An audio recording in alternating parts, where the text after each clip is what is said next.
Why is the pain addictive?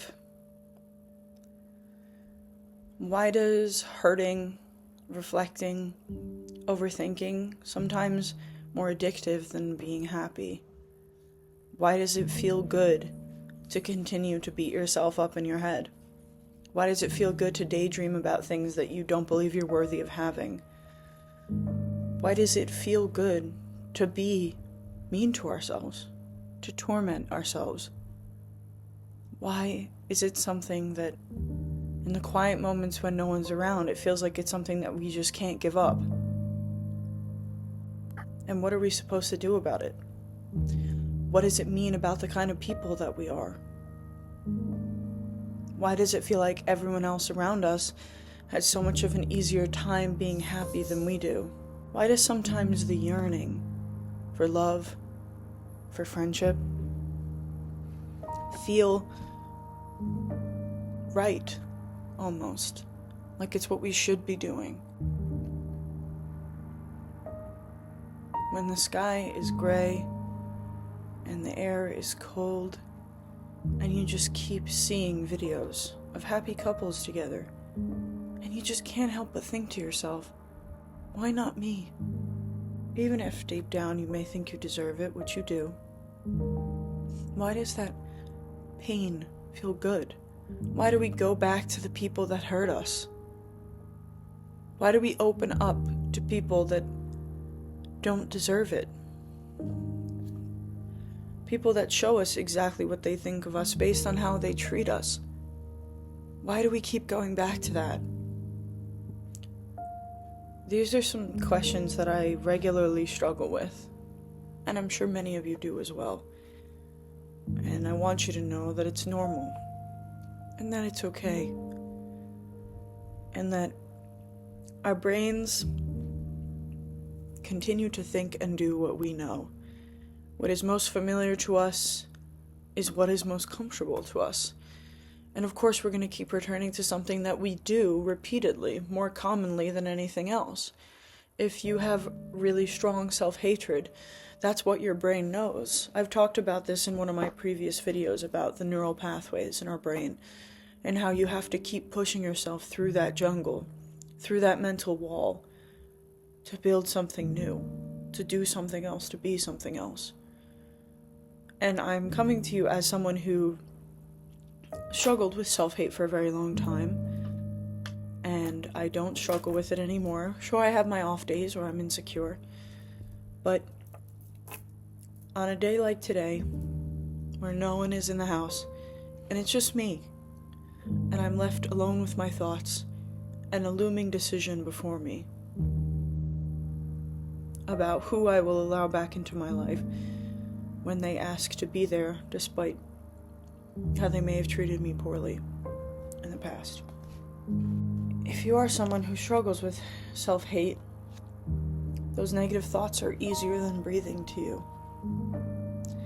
And I will admit, in my own time, on my own time, when I'm thinking and thinking and thinking, it's kind of like that shadow self, the best way I can describe it, that old self comes back to me. And she makes herself known. And she kind of walks out of the darkness to me. And she looks me in the face. And I see her. I see all of the pain, everything we'd been through together. And I see how she wants me to know that she's still there. And that through all the healing, I'm never going to get rid of her. And she doesn't come to me with aggression or hatred or mean cruelty, because she knows that doesn't work on me anymore. She comes to me in a form of where I was weakest. The form of myself where I wish I could go back and give her a hug.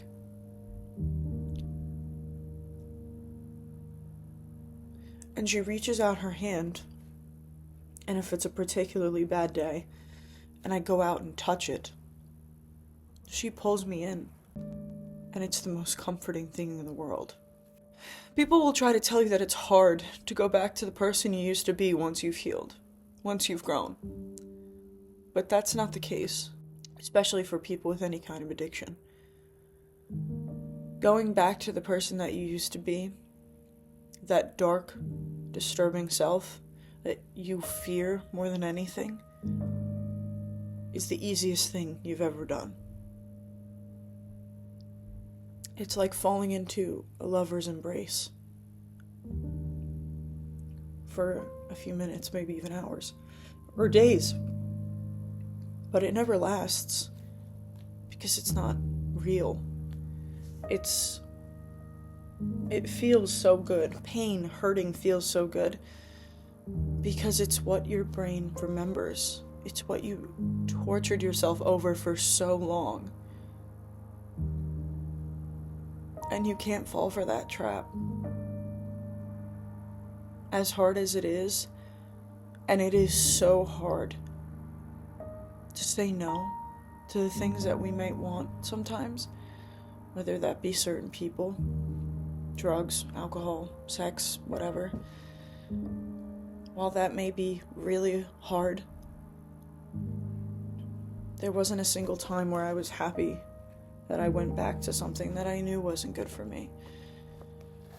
You might even have the dialogue in your head between your old self and your current self, of them saying, no, I know I shouldn't do this, but the shadow self just says, just do it one more time.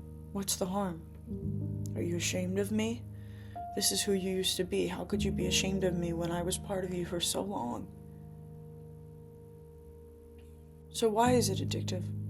Because it's what we know. So what do we do about it? What works for me is imagining my highest self. The version of myself where I'm not insecure. I'm not traumatized by my past. And I'm confident and all the beautiful things that I know I am deep down. And I say, what would she do right now if this situation was presented in front of her? If she wasn't insecure, if she didn't deep down struggle with the idea that she's lovable, what would she do? Would I do it? And the answer is actually almost always no. Because in the end, we all know what is right for us, what's best for us. We all know that. So why do we have such a hard time implementing that? If we know it's good for us to go to the gym, why can't we just stick to it? And unfortunately, this answer may not be satisfying for all of you. And it's really not a satisfying answer, even for me. It's just unfamiliar to us. Until you make it a regular part of who you are, your mind is not going to adapt to it. And your mind is going to stick with what it knew for longer. And it probably knew torment, trauma, depression, hatred, whatever, longer than it knew the healing that you're doing. Think of it like a tiny child. And you're bringing them to a new school. And they're afraid. They're afraid to go inside and make new friends and see what it's like to be out of the house without their mom and dad guiding them. They're afraid, but the parents know that this is what's best for their child, to move on to a different phase of life and build their life towards success. So if we treat ourselves that same way, I think success will be a lot easier for all of us.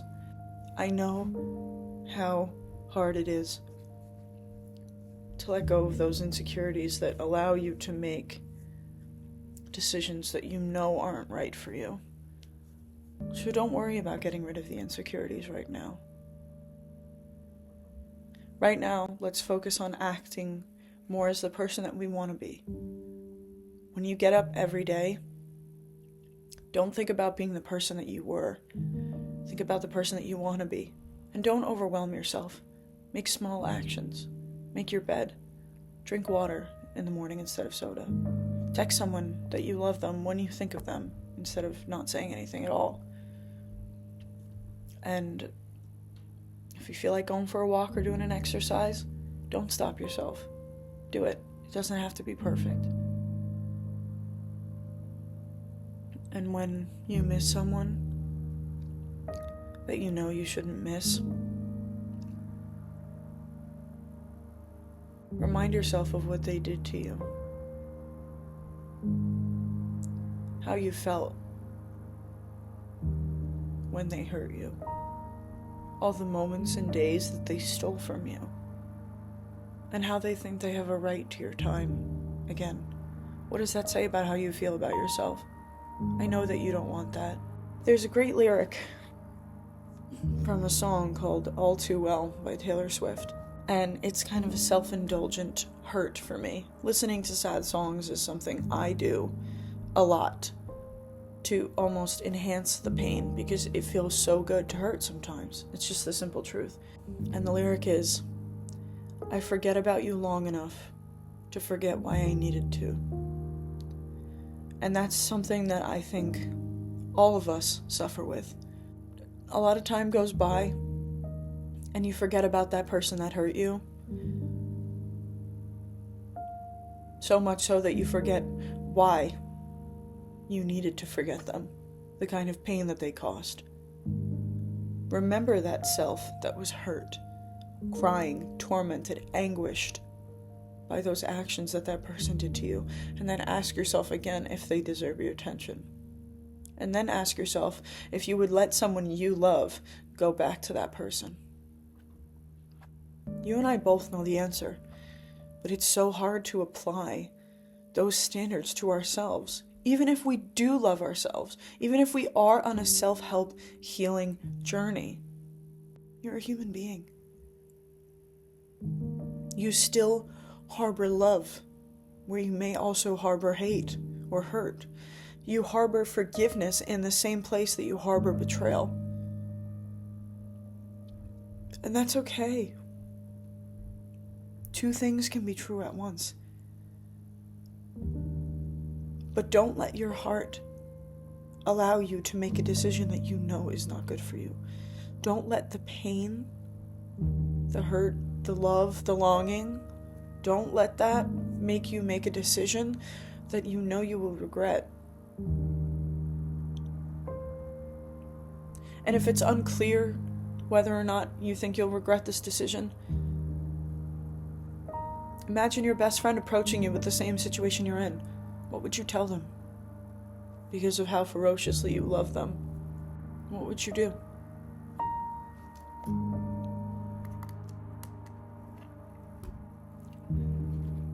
It's really easy to look at other people.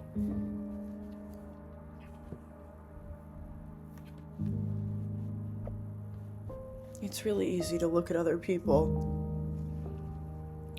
and forget about all the complexities and nuances. You are allowed to be sad. You are. This is not a video about stuffing down your feelings. It's just about acknowledging when that shadow self is stepping forward and trying to draw you back into something that you are not anymore. You are allowed to move on. When I'm suffering or feeling hurt, something I like to do to ensure that my feelings get a valid space is give myself a time constraint. I'm allowed to be hurt and upset about this and not move and not take care of myself for a few hours, 3 hours, or a day if it's really bad. And then I'm going to try my best to move on. Giving yourself a time constraint allows space for your feelings to be valid and heard, but at the end of that time, it also gives you the maturity and the techniques to start moving on. So if you are suffering, and if you are hurting, and you want to understand why your brain is doing this to you, why is your brain making something that you know is bad for you look and feel and sound so good? It's because it's what we know. And retreating is a lot easier than stepping forward. But I promise you, giving in to that old self will never ever be worth it. You do not need to suffer forever. Just because you hated the reflection before doesn't mean you have to forever. You are allowed to move on, to keep going. You do not have to remain paralyzed forever. You needn't drown in the void. You are allowed to reach for the surface, grip with all your might, and walk to the light. Even as the darkness taunts you with its touch, know that it does not have to be your forever. Just because you enjoyed the pain once doesn't mean it must always be who you are. While you cannot escape your past, at the same time, you do not have to live in it forever. The misery, the desire to rot, to be a tragedy, a supporter of your own suffering, will follow you your entire life. But it does not have to win. You can break free. You do not need to suffer forever. That was poem number 63 in my book, 19 Wishes Before 20, which can be purchased on Amazon, and the link is down below. So while the pain may feel good in the moment and draws you toward it like a moth to a flame, I promise you that you still have the choice and you do not have to give in. If no one told you today, I love you. Keep fighting.